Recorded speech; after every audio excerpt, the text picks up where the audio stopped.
Bien, hermanos, continuamos. Estamos viendo este asunto de la disciplina personal. Disciplina personal, decíamos que en tres aspectos es muy importante que los creyentes nos demos cuenta que como creyentes debemos, en primer lugar, tener como disciplina que debemos ser perseverantes. En segundo lugar, la disciplina es predominante. En la disciplina personal también tenemos que, los creyentes tenemos que ser determinantes, ¿verdad? Y determinar o decidir, ¿verdad? En nuestras decisiones, seguir obedeciendo al Señor y decir no a lo que hay que decir no y decir sí a lo que hay que decir sí. Es lo que el Señor dijo claramente: sea vuestro sí, sí, y vuestro no, no, ¿verdad? Hay mucho creyente que fracasa porque no pueden decir en su vida no, ¿verdad? No pueden decir no. Y por no quedar mal, por no ofender, hay tantas cosas, ¿verdad? Pero con tan solamente decir no, podría haber grandes triunfos en la vida. Pero cuando no se aprende a poner frenos y a decir no a determinadas cosas en nuestra vida, entonces se llega a tener grandes consecuencias porque no podemos evitar, ¿verdad?, el fracaso. Entonces es muy importante eso. En la disciplina personal estamos viendo entonces esta primera parte, que debe ser perseverante. Y debemos ser perseverantes en nuestra nutrición personal. En segundo lugar, debemos ser perseverantes en nuestra higiene personal. Y es lo que estamos todavía desarrollando, que el creyente debe confesar, debe tener la disciplina de confesar. Y eso es confesar a diario. Debemos confesar, tener la disciplina de confesar para tener cuentas cortas y claras. Cuentas cortas y claras. No dejar que esto con el tiempo se va a arreglar. No, el tiempo no arregla nada, el tiempo no mejora, el tiempo no perdona, el tiempo no cambia. Aquí quienes determinamos, y entre esa determinación de confesar, somos nosotros. Para tener libertad, para gozar de comunión, ¿verdad?, con los demás creyentes. Decíamos que en esta confesión, Proverbios 28:13 dice: el que encubre su pecado no prosperará, mas el que lo confiesa y se aparta alcanzará misericordia. Juan 1:9 dice: si confesamos nuestros pecados, Él es fiel y justo para perdonar nuestros pecados y limpiarnos de toda maldad. Pero mire lo que dice, hermano, Santiago capítulo 5, texto 16. Santiago, siempre continuando en este mismo orden, Santiago capítulo 5 y versículo 16. Vea usted, 5:16 de la carta a Santiago. Dice: confesaos vuestras ofensas unos a otros y orad unos por otros para que seáis sanados. La oración eficaz del justo puede mucho. Quiera el Señor añadir bendición a nuestras vidas con su palabra.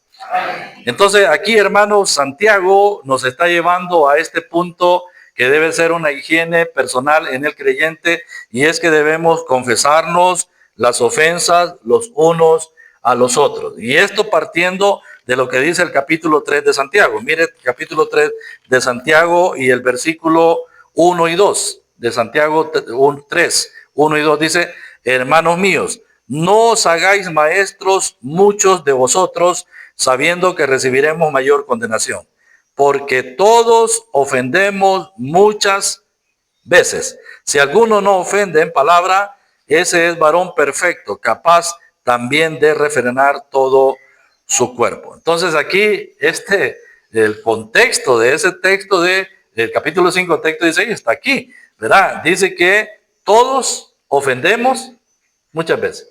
Ahí entra usted y entro yo. En el matrimonio, normalmente en el matrimonio, usted se va a ver que yo ofendo a mi esposa, pero ella me ofende también. De repente nos ofendemos. ¿Cuál es el camino? Y como hermanos, de repente hay ofensas. Hay ofensas conscientes y hay ofensas inconscientes. Somos tan dados a eso de que de repente nos ofendemos. Y nos ofendemos con cosas que ¿y qué ni para qué? Pero nos ofendimos. Y entonces, hermano, ¿cuál es el camino? El camino es: confesaos vuestras ofensas los unos a los otros, ¿verdad? Yo no he encontrado en mi vida espiritual otro camino más viable y que tiene buenos resultados, que es cuando nos confesamos las ofensas. Sino, porque esta es una disciplina personal. Si yo tengo como ejercicio, como norma disciplinaria en mi vida, el que me doy cuenta que ofendí, que hay alguien que está ofendido conmigo, yo debo ir y decirle, hermano, no era mi intención. O si lo hice intencionalmente, le pido que me perdone. Pero tenemos que estar en esa ruta, en esa línea de confesarnos nuestras ofensas. Porque esto es bíblico, esto no es doctrina de la Jutosa, esta no es doctrina de David Cuellar, esta es doctrina de las Sagradas Escrituras. El Señor dice que debemos confesarnos nuestras ofensas los unos a los otros. ¿Para qué? ¿Para qué? Para que seáis sanados. Hermano, cuando los creyentes no tenemos como norma disciplinaria el confesarnos nuestras ofensas, entonces entramos en una situación. ¿En qué condición entramos? Entramos en una situación de enfermedad. Nos enfermamos. Y aquí no está hablando de una enfermedad física. Podría ser la enfermedad física una consecuencia, pero la enfermedad a la que está aquí inicialmente afrontando es una enfermedad espiritual. Una iglesia enferma, un creyente enfermo, creyentes enfermos, es porque de repente vamos abrigando raíces de resentimiento. Allí está, raíces de amargura. Abrigamos en nosotros cosas que nos carcomen, que nos dañan, que nos perjudican en nuestra vida. Entonces no podemos tener libertad, libre comunión o relación entre los creyentes porque hay algo que nos está afectando y es que hay ofensas.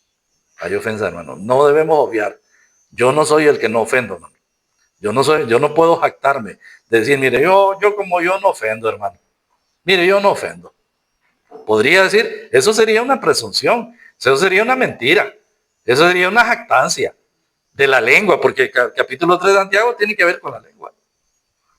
No, yo debo admitir, razonar, poner los pies en la tierra y decir, no, francamente, no me daba cuenta, pero sí, yo lo he ofendido.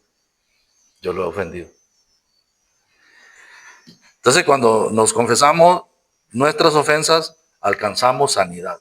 La sanidad de nuestra mente, la sanidad del alma, la sanidad emocional. Hay mucha depresión en creyentes que le ha llevado a esa condición porque abriga cosas, tiene cosas adentro que viene arrastrando y que no ha podido solucionar. El alma normalmente es el asiento de nuestras emociones y sentimientos. Si en nuestra alma las cosas no están bien, entonces vamos teniendo crisis en nuestras vidas. Vamos teniendo crisis. Y esa crisis se relaciona aún con nuestro estado de salud físico, ¿verdad? Hay padecimientos en nuestro cuerpo, de repente nerviosos, padecimientos de colon, por ejemplo, ¿verdad? No funcionan normal porque ahí hay problemas de no confesión. Hermanos, en Efesios capítulo 4, texto 31 y 32, el apóstol Pablo nos está exhortando, dirigido por el Espíritu Santo. Mire lo que dice ahí, Efesios 4, 31 y 32.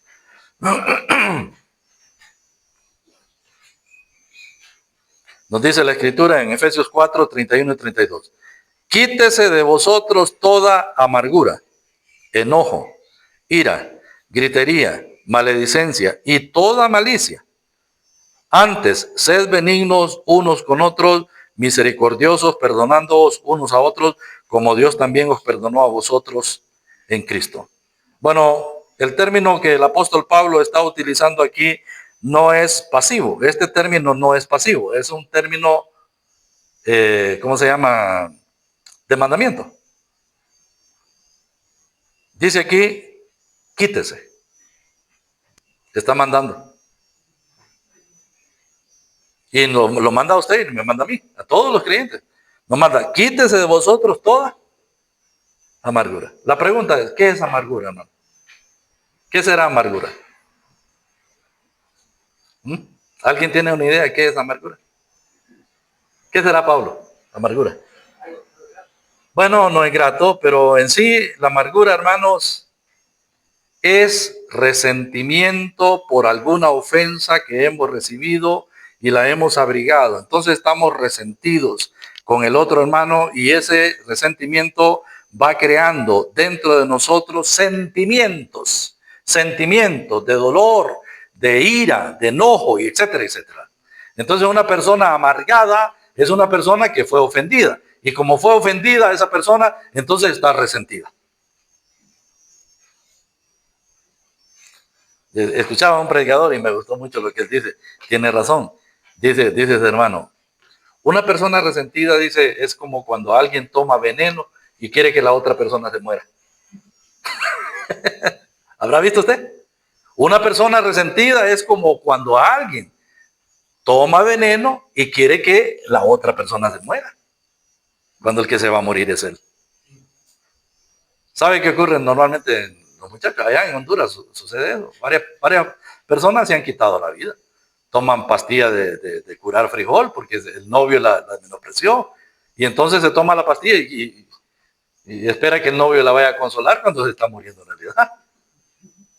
Había una muchacha que tomó pastillas de curar frijoles y cuando estaba muriendo ella decía, no me quiero morir. ¿Y ahora para qué? ¿Ah? Hermanos, quítese. Yo tengo la obligación, higiénicamente, en mi vida espiritual, debo tener la disciplina de quitar de mí, de mi vida, esa amargura. Las raíces, más de alguna vez en mi vida estuve amargado. Y eso no es bueno.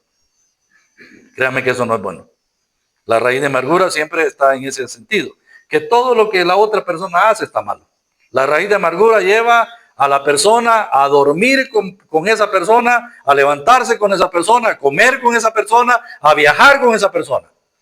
Está comiendo y está pensando y hablando de esa persona. Está durmiendo y el último pensamiento que tiene es con esa persona. Porque eso hace la raíz de amargura. Es hasta cuando nos confesamos nuestras ofensas. Quítese. Aquí hay una cadena en el eslabón, ¿verdad? Hay un eslabón en esta cadena.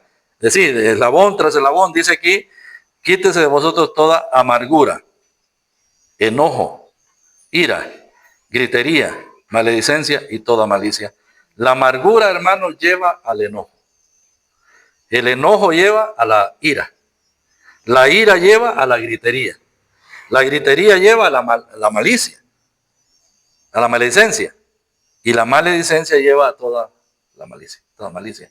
Hermano, una persona amargada de repente se enoja. Y nos quedamos asombrados porque por nada se enojó. Mire, estábamos comiendo tranquilos, pero solo me le quedé viendo y se enojó. ¿Ah?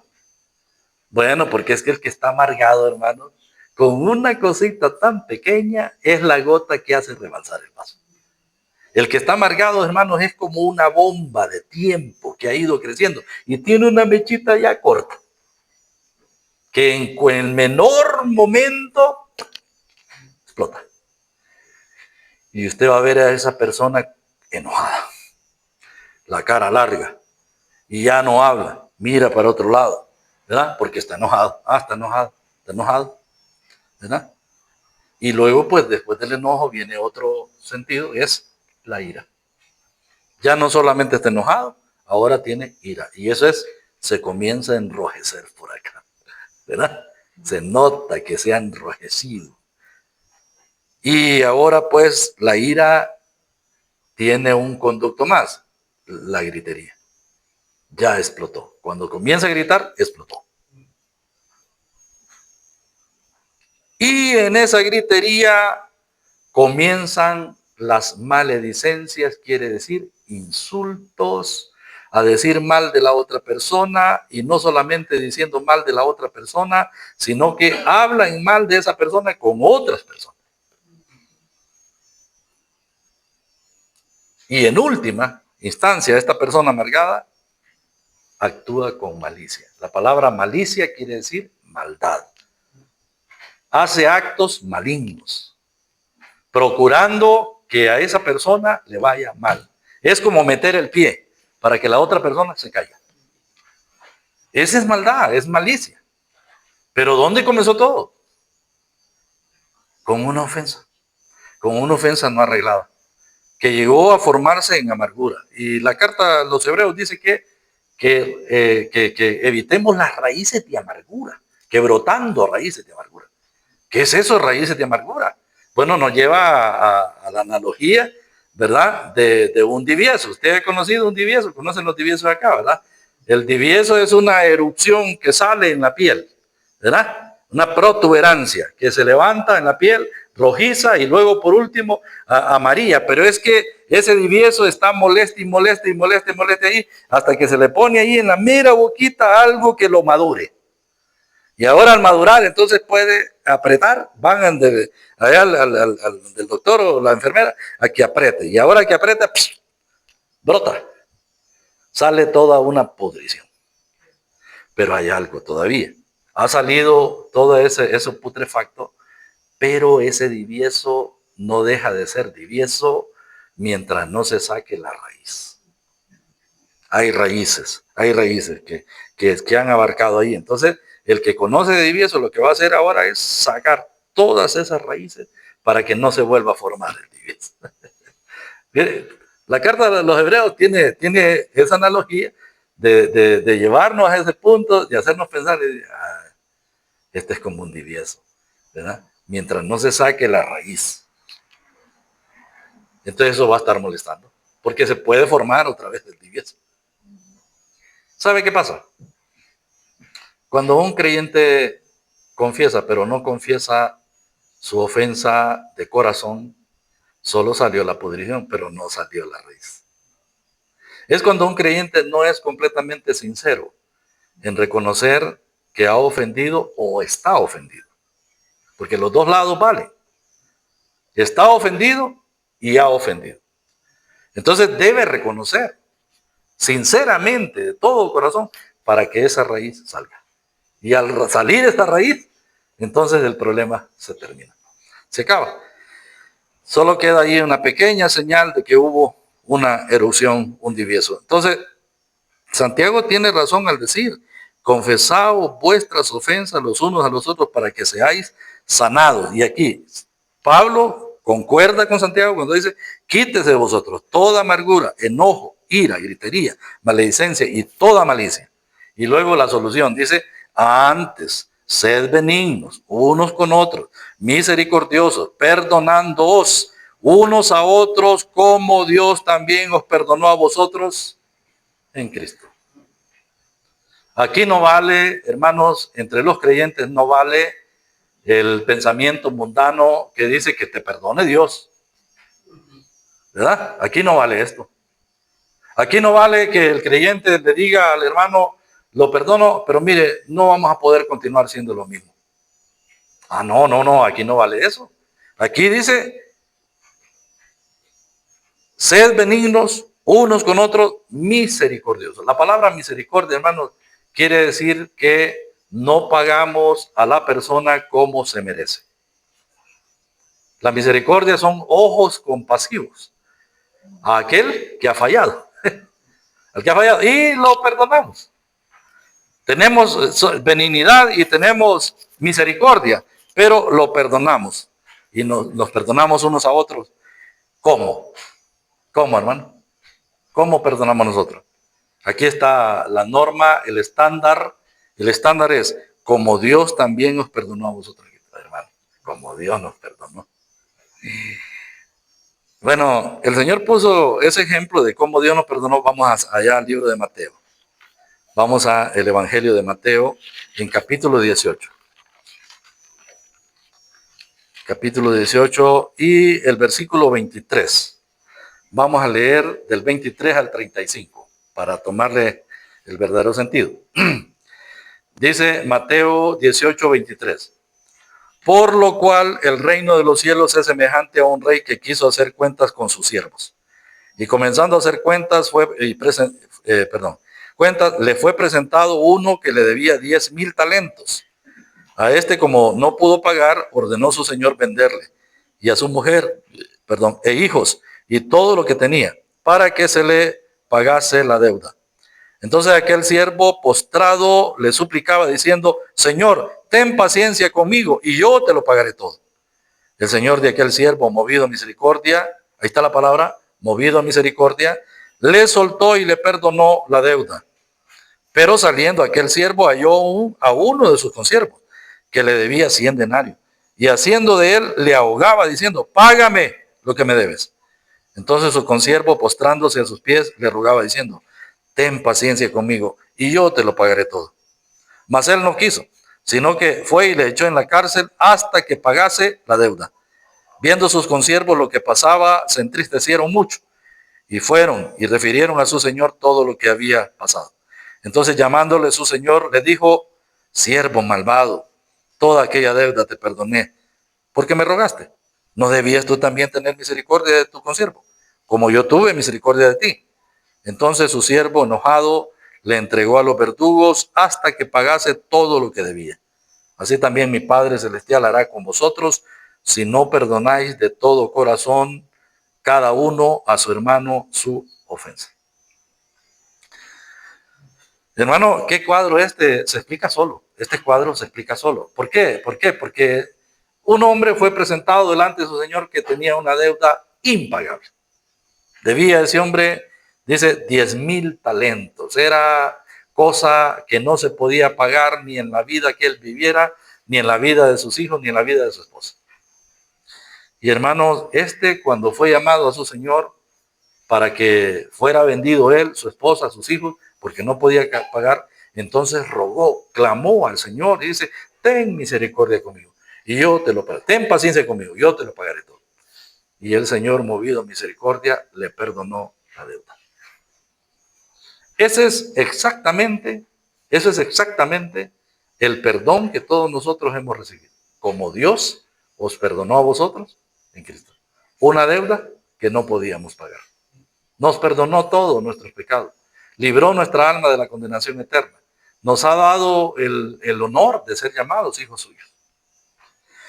Pero hermanos, Él quiere que nosotros hagamos lo mismo. Él quiere que actuemos de la misma manera, porque aquel siervo, dice, saliendo de la presencia del Señor, halló a un consiervo suyo.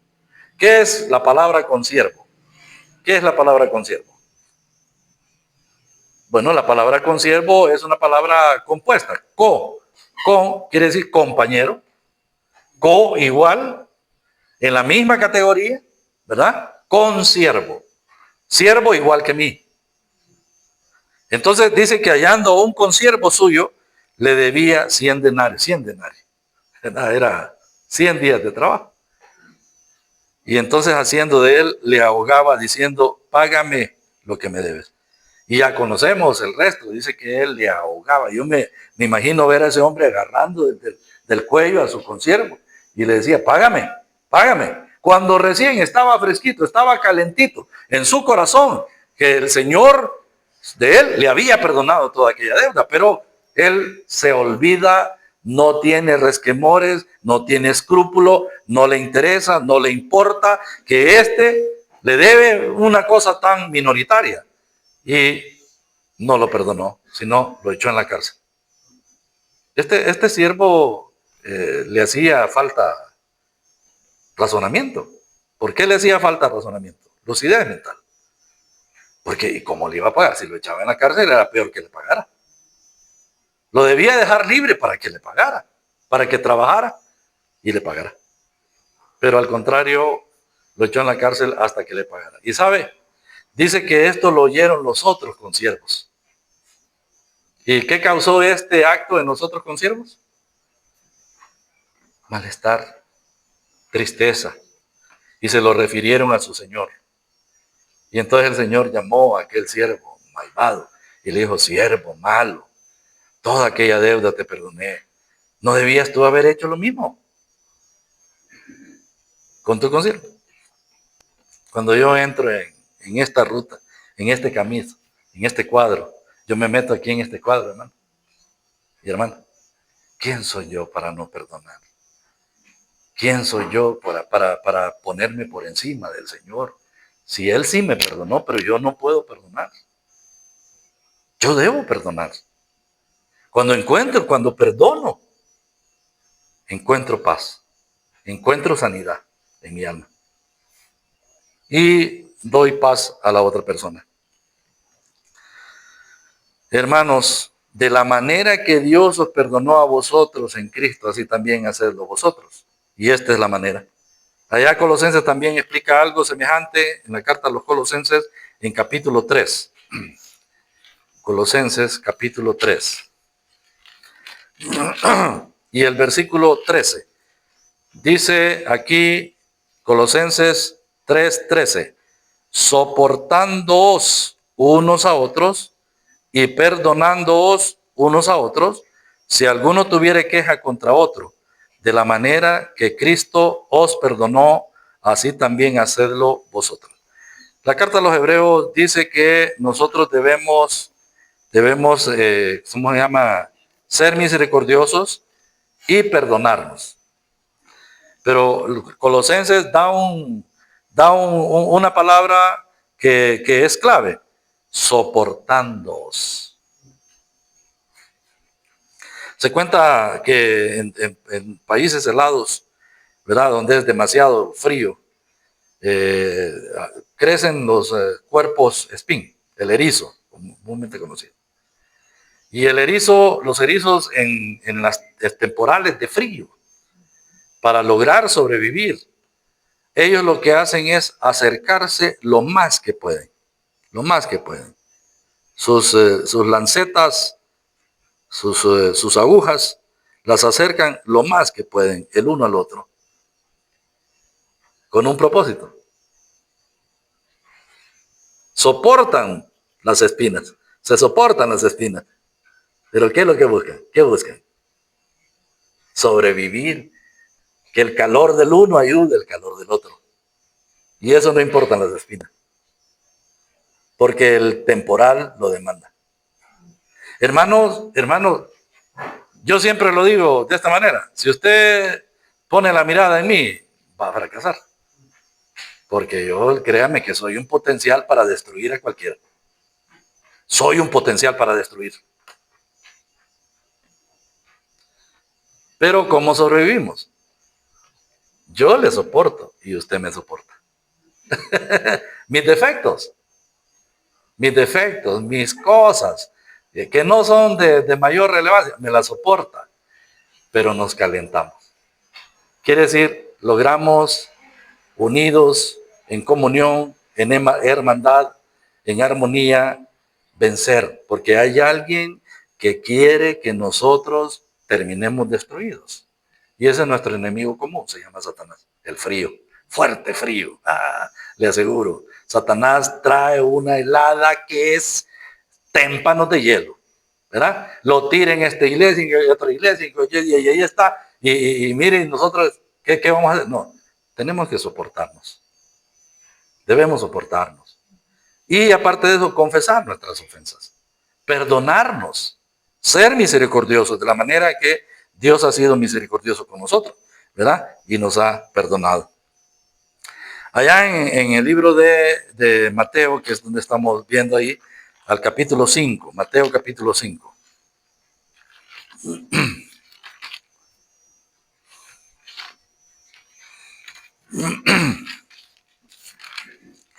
Mateo 5 y el versículo 21 hasta el versículo 26.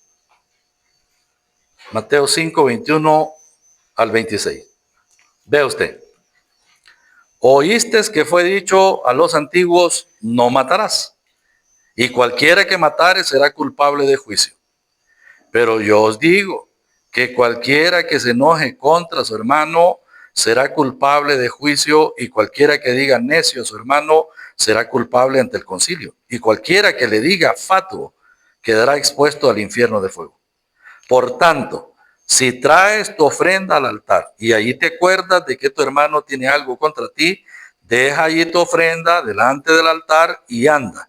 Reconcíliate primero con tu hermano y entonces ven y presenta tu ofrenda. Ponte de acuerdo con tu adversario pronto, entre tanto que estás con él en el camino. No sea que el adversario te entregue al juez y el juez al alguacil y seas echado en la cárcel. De cierto te digo que no saldrás de allí hasta que pagues el último cuadrante. Hermano, la ilustración que el Señor toma aquí, porque esto fue dicho en el Monte de las Bienaventuranzas, la ilustración que el Señor utiliza aquí es de un hombre trayendo su ofrenda al sacerdote, ¿verdad? Viene con su ofrenda, con su corderito, viene con su cabrito o con su macho cabrillo, viene ahí ante el sacerdote. Pero mientras él va con aquel animalito para presentar su ofrenda al altar, entonces se acuerda, en el camino se acuerda que su hermano tiene algo contra él. Se acuerda que hay una rivalidad, que hay una diferencia, que hubo un encontrolazo, que hubo ofensa. Él se acuerda. Dice, si traes tu ofrenda y te acuerdas de que tu hermano tiene algo contra ti. No fue arreglado, no fue solucionado, pasó el tiempo, llegó el momento de presentar la ofrenda y entonces ahora que él va a presentar la ofrenda, como que la conciencia, como que el espíritu le remuerde y le dice, no está bien, acuérdate que allá hay un hermano que tiene algo contra ti. Entonces dice el Señor, deja ahí esa ofrenda, deja la ofrenda, delante del altar y anda, reconcíliate primero con tu hermano. Entonces ven y presenta tu ofrenda. Tenemos que admitir, hermanos, tenemos que admitir que muchas veces hemos sobrepasado este mandamiento, esta enseñanza, porque hay cosas que no las hemos arreglado y así venimos a presentar la ofrenda. ¿Cuándo la presentamos? El primer día de la semana. Es que mire, el primer día de la semana venimos a presentar nuestra ofrenda delante del Señor, nuestro fruto de labios, nuestras adoraciones, nuestras alabanzas. Traemos nuestro corazón para que se desborde en agradecimiento por toda esa obra que el Señor hizo por nosotros en la cruz de Calvario. Eso es incalculable. Hermanos, pero pasa el tiempo y de repente como que hay algo que el Señor trae a nuestro corazón y dice, no está bien lo que estás haciendo. Es que hay que arreglar. Ve y ponte de acuerdo con tu adversario pronto. Pronto. Tu adversario. ¿Quién se convierte en el adversario? Se convierte en adversario aquel que tiene algo contra mí. Ese es mi adversario. No es Satanás. Es el hermano a quien yo lo ofendí y ya soy consciente que hay diferencia. Entonces que tengo que ir, hablar con él y decirle, hermano, no está bien que estemos así. Esto no es correcto. Arreglemos esto. Arreglémoslo.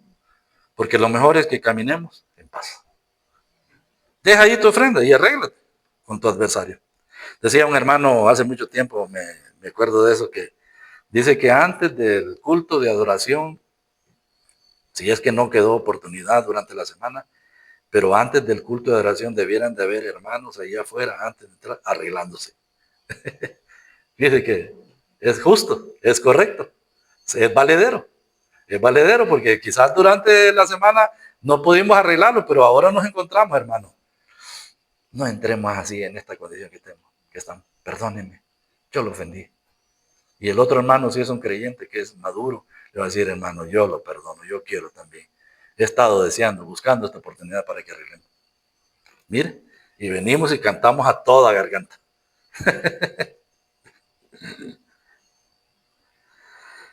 Hermanos, la higiene personal es necesaria. Créame que es necesaria.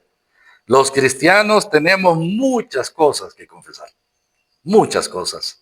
Y debemos hacerlo para que gocemos de salud, para que gocemos de libertad, para que gocemos de paz. Hay muchos ejemplos del Antiguo Testamento de personas que confesaron. Por ejemplo, Daniel. Daniel confesó. No, confesó su pecado y el del pueblo, porque él se consideraba parte del pueblo. Y esa oración de Daniel fue excelente. Daniel, no la vamos a ver, capítulo 9, anótela ahí, verso 3 al 19. Otro que confesó fue Job, ¿verdad? Si usted lee el libro de Job, pero al final, Job dice que él se arrepiente, ¿verdad? En ceniza. Allí se arrepiente Job, ¿verdad? Delante del Señor. Y Dios lo perdona. Dios lo perdona y considera a Job como un hombre justo. David, ¿verdad? Tuvo que confesar su pecado, David. En según Salmos 32, texto 5. ¿Qué otra confesión encontramos? Bueno, hay muchas confesiones, por ejemplo, la confesión de Isaías, en capítulo 6, texto 6 al 9. ¡Ay de mí, que soy muerto! Porque siendo hombre de labios inmundos, han visto mis ojos al Señor, ¿verdad? Y así sucesivamente encontramos esa confesión. Terminamos allí eso y quiero que avancemos un poquito en el tercer aspecto de la perseverancia en la disciplina personal, y es en fortalecer nuestra alma. La fortaleza, debemos ser perseverantes en fortalecer nuestra alma. Los hombres de Dios son hombres de oración. La oración tiene un lugar elevado entre todos los aspectos de la vida espiritual. Los hombres de Dios han sido hombres de oración que encontraron su fortalecimiento cuando oraban. No hay otro medio, no hay otro camino, no hay otra forma en que el creyente pueda encontrar fortaleza sino orando. Es a través de la oración. La palabra del Señor nos nutre, ¿verdad? Nos ayuda a crecer, pero la oración nos fortalece, ¿verdad? Y es ahí donde encontramos que el apóstol Pablo alienta al creyente, según Efesios capítulo 6, texto 10. Vamos a Efesios capítulo 6, versículo 10. Carta a los Efesios capítulo 6 y versículo 10. Dice, por lo demás, hermanos míos, fortaleceos en el Señor y en el poder de su fuerza. Versículo 18. Orando en todo tiempo con toda oración y súplica en el Espíritu y velando en ello con toda perseverancia y súplica por todos los santos. Hermanos, fortaleceos. Por lo demás, hermanos míos, fortaleceos en el Señor y en el poder de su fuerza. Sin Cristo, sin el poder del Señor, sin su ayuda, sin su fortaleza, los creyentes somos como Sansón cuando le cortaron la guedera, ¿verdad? Así, de esa manera. El creyente sin el poder de Dios en su vida es menos que nada. Pero los creyentes fortalecidos con el poder del Señor, entonces cobramos fuerza, tenemos valor, tenemos poder, podemos vencer. Y aquí el texto 18 dice, orando en todo tiempo. Orando en todo tiempo. Con toda oración y súplica. Y eso en el Espíritu. Y velando en ello con toda perseverancia. ¿Cómo es, hermanos, nuestra rutina de oración? ¿Cómo es nuestra disciplina en cuanto a la oración? ¿Cómo es? ¿Dedicamos tiempo a orar? ¿Oramos en la noche? ¿Oramos en el día? ¿Ocupamos largo tiempo para dedicarnos a orar? Si no estamos ocupados en alguna otra cosa, decimos no tengo nada que hacer, voy a doblar mis rodillas. Ocupamos tiempo, ¿no? Si no estamos ocupando tiempo para orar, entonces estamos débiles. Si no estamos ocupando tiempo para orar, entonces nos falta oxígeno. Nos falta oxígeno, ¿verdad? Si no estamos ocupando tiempo para orar, nos estamos exponiendo a las fuerzas satánicas, según el versículo 12 de capítulo 6. Porque no tenemos lucha contra sangre y carne, sino contra principados, contra potestades, contra los gobernadores de las tinieblas de este siglo, contra huestes espirituales de maldad en las regiones celestes. Satanás tiene todo un ejército de diferentes categorías, tiene jerarquías, allí tiene en su ejército principados, tiene potestades, tiene gobernadores de las tinieblas, tiene huestes espirituales de maldad en las regiones celestes. El mundo cree que Satanás está en el infierno. El mundo cree que Satanás se encuentra allá, ¿verdad? Quemándose en el infierno. Y que luego sale del infierno echando brasas y humo para poder atacar a este mundo. No. Satanás está en las regiones celestes. Allí está su capital. Allí está su base militar. Está en las regiones celestes. ¿Cómo lo comprobamos? Allí mismo en Efesios capítulo 2. Y versículo 2. Dice Efesios 2:2. En los cuales anduvisteis en otro tiempo, siguiendo la corriente de este mundo, conforme al príncipe de la potestad del infierno, ¿verdad? No, la potestad del aire. El príncipe de la potestad del aire. El espíritu que ahora opera en los hijos de desobediencia. Satanás, la serpiente antigua, el diablo, el adversario, Aquí usa el Señor, ¿cómo se llama? La palabra el príncipe. Príncipe. Este enemigo tiene su base militar en las regiones celestes, ahí, en el aire, en la potestad del aire. Y es el espíritu que ahora opera en los hijos de desobediencia. ¿Quiénes son esos? El mundo entero. Porque Juan dice que el mundo entero está bajo el maligno. Entonces, ese espíritu opera en los hijos de desobediencia, en las personas no convertidas. Opera en ellos. Opera poseyéndolos. Opera llevándolos a la miseria. Opera engrandeciéndoles. Opera dándoles poder. Opera con la fama. Opera con riquezas. Opera con todo. Haciendo lo que tiene que hacer con el mundo para engañarlos. Y ahí los tiene. ¿Verdad? Y dice el texto 3, entre los cuales también todos nosotros vivimos en otro tiempo, en los deseos de nuestra carne, haciendo la voluntad de la carne y de los pensamientos. Y éramos por naturaleza hijos de ira, lo mismo que los demás. En ese ambiente estábamos. En ese ambiente estábamos. Pero los creyentes ya hemos salido, según Colosenses capítulo 1, la carta a los Colosenses capítulo 1 y versículo 13.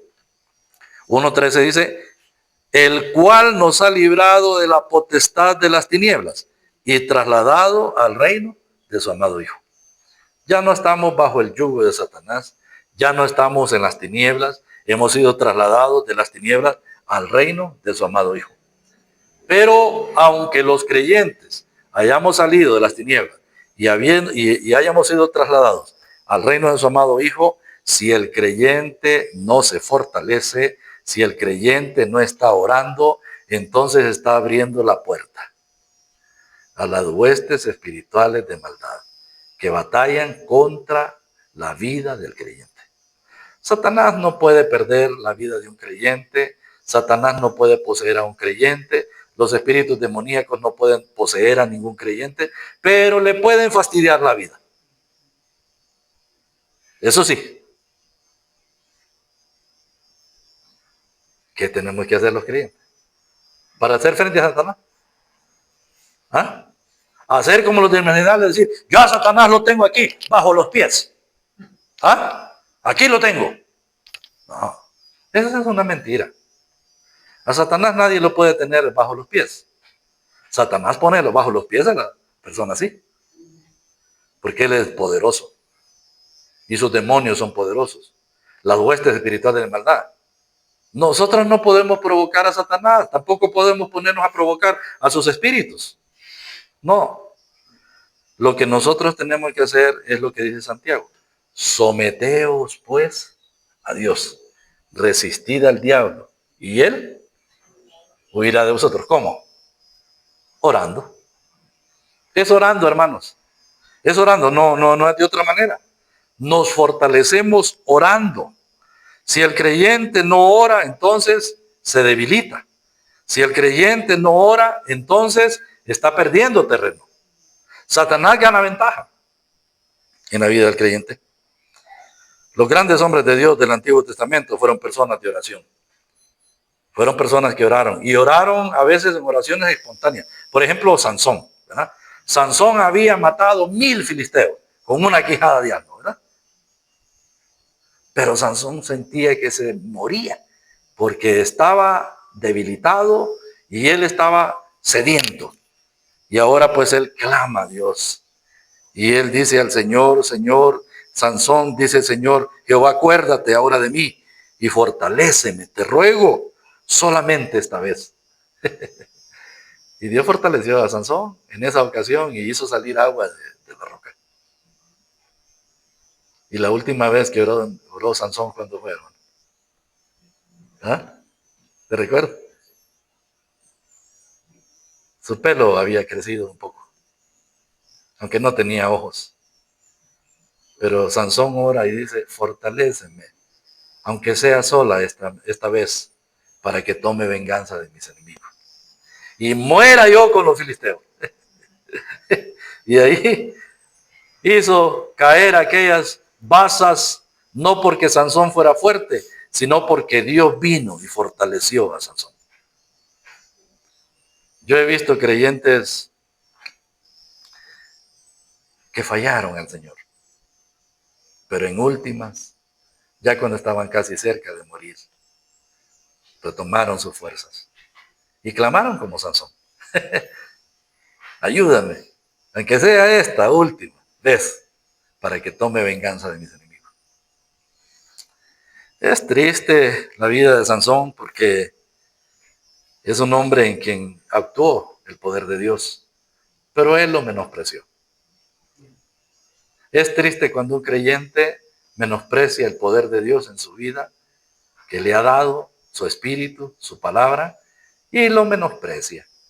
Y comienza a vivir de una manera completamente desagradable. Y puede hacer que pierda la vista. Puede hacer que pierda hasta la vida. ¿Verdad? Pero Dios es Dios de misericordia. Bueno, Nehemías era un hombre de oración. Nehemías. Todo el trabajo que Nehemías hizo desde su salida de allá, donde venía ¿cómo se llama? De Babilonia, desde allá, Nehemías estaba orando. Acuérdate de mí, oh Dios, para bien, ¿verdad? Acuérdate de mí, oh Dios. Y cuando los enemigos lo acechaban, a Nehemías, ¿verdad? Él estaba siempre clamando al Señor, ¿verdad? Que lo ayudara.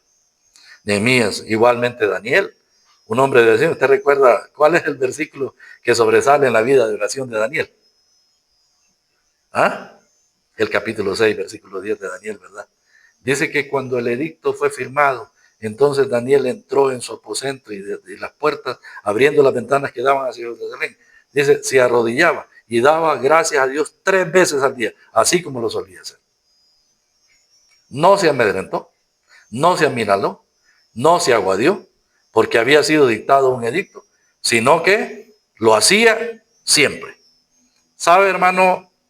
Satanás busca que los creyentes no oremos. Satanás quiere que los creyentes no oremos. Él quiere mantenernos a los creyentes ocupados en otras cosas, pero que no dediquemos tiempo a orar, porque si nosotros oramos somos fuertes. Si oramos nos fortalecemos. Si oramos podemos tener grandes logros. Si oramos nosotros podemos combatir las fuerzas malignas. Si nosotros oramos podemos alcanzar a otras personas para Cristo. Si nosotros oramos podemos crecer en nuestra vida espiritual. Pero Satanás quiere que el creyente no ocupe tiempo a orar. Mire, ¿para qué va a orar usted tanto? Solo diga, Señor, gracias por habernos ayudado este día. Amén. ¿Verdad? ¿Así? No. Necesitamos dedicar tiempo a orar en ruegos, en súplicas, como el ejemplo del Señor. Mire, no tenemos tiempo para revisar la vida de oración del Señor, pero la última oración que el Señor hizo dice que estando en agonía, según Lucas capítulo 22, texto 44, dice que él estando en agonía oraba más intensamente. ¿Cuál es la agonía que usted tiene, hermano, hermana? ¿Qué es la crisis que ha llegado a su vida? ¿Cuál es la angustia que usted tiene? ¿Qué es lo que a usted le está agobiando? Bueno, necesitamos orar más intensamente. Si el Señor, creador del cielo y la tierra, el Dios todopoderoso, cuando él estaba en aquella angustia, y cuando dice la Escritura que cuando él estaba estando en agonía, es que él se debatía en la angustia, porque él sabía que le esperaba morir en la cruz de Calvario. Él había orado al Padre y decía, Padre, si fuera posible, pase de mí esta copa sin que yo la beba, mas no se haga mi voluntad sino la tuya. Y grandes gotas, como grandes gotas de sangre, caían de su frente. Y venían ángeles para fortalecerle. Hermanos, siempre hay una crisis en donde todo creyente debe clamar. Siempre hay crisis, hay angustia y dificultad donde el creyente debe encontrar fortaleza en las manos del Señor porque vamos a ir en oración. Está bien que pidamos a los demás hermanos que oren por nosotros, pero personalmente yo debo ser un creyente que ora, que creo que el Señor escucha mi oración, porque lo ha prometido. Todo lo que pidiereis al Padre creyendo, lo recibiréis. ¿Usted lo cree, hermano? Yo lo creo también. Yo espero que esto nos ayude. Que el Señor nos bendiga con su palabra, hermano.